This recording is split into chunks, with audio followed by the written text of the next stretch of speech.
छत्तीसगढ़ महालेखाकार परीक्षण की इस रिपोर्ट पर जरा गौर फरमाएं।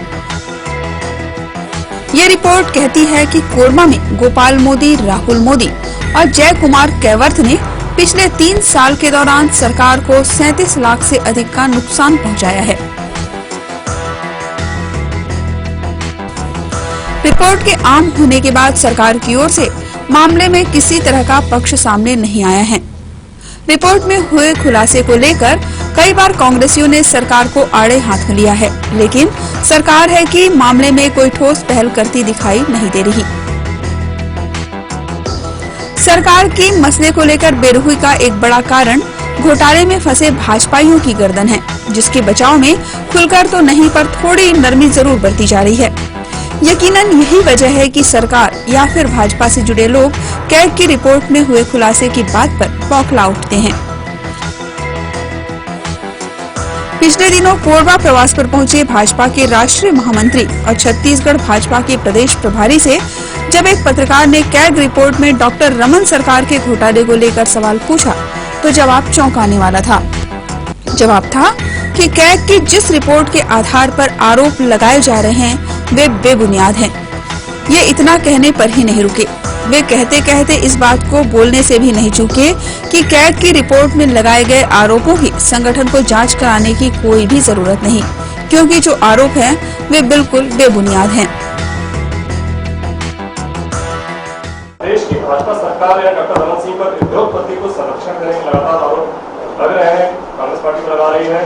अभी हाल ही में कैग ने एक रिपोर्ट जारी की, बरसात बोल ब्लॉक आवंटन में करीब 1500 करोड़ रुपए से अधिक का लाभ पहुंचाने का मामला आया अडानी ग्रुप को। इसके तहत संचिति ग्रुप के साथ मिलीभगत की बातें सामने आई, लगातार आरोप लग रहे हैं। बेबुनियाद है। और कांग्रेस का स्थिति तो ये है कि हम तो काले हुए हैं, सबको काला करो और काला दिखाओ, ऐसा होगा नहीं। आपको नहीं लगता कि जांच होनी चाहिए संगठन की तरफ से अगर आरोप लग रहे हैं? संगठन को जांच करने की आवश्यकता ही नहीं है, क्योंकि वह आरोप ही बेबुनियाद है। गडकरी को हटाने की क्या आवश्यकता थी? संगठन में हमारे यहाँ समय समय पर सारी चीजों का फैसला होता है। काफी अच्छा तर्क है। ये वही भाजपा के वरिष्ठ नेता हैं जिन्होंने एक वक्त में कैग को संवैधानिक संस्था बताने के लिए इनसे जितने तर्क बने थे सारे के सारे दे दिए, लेकिन जब पासा उल्टा तो उसी संस्था की रिपोर्ट इन्हें बेबुनियाद लगने लगी। खैर, राजनीति का दस्तूर है, दूसरे के दामन पर कीचड़ उछालते चलो, अपना दामन साफ करते रहो।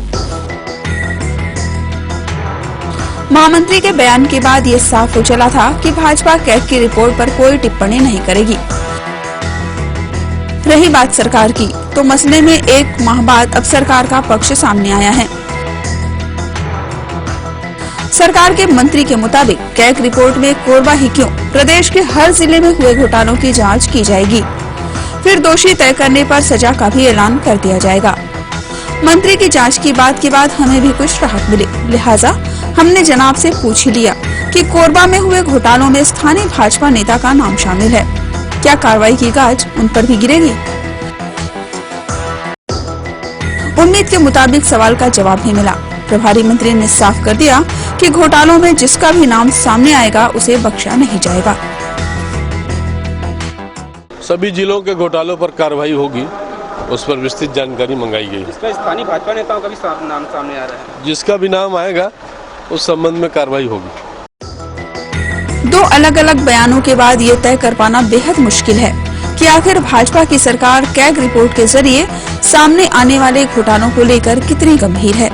एक और भाजपा के प्रदेश प्रभारी रिपोर्ट को बेबुनियाद बता रहे हैं, तो वहीं सरकार में बैठे मंत्री अब घोटाले को लेकर विस्तृत रिपोर्ट का इंतजार कर रहे हैं। खैर, इंतजार तो सरकार के पक्ष का भी है। देखना होगा कि कांग्रेस के घोटालों को लेकर हल्ला मचाने वाली बीजेपी की सरकार के दामन में लगे दाग कब तक साफ हो पाते हैं। BTV इनसाइड न्यूज कोरबा के लिए अविनाश प्रसाद के साथ धीरज दुबे की रिपोर्ट।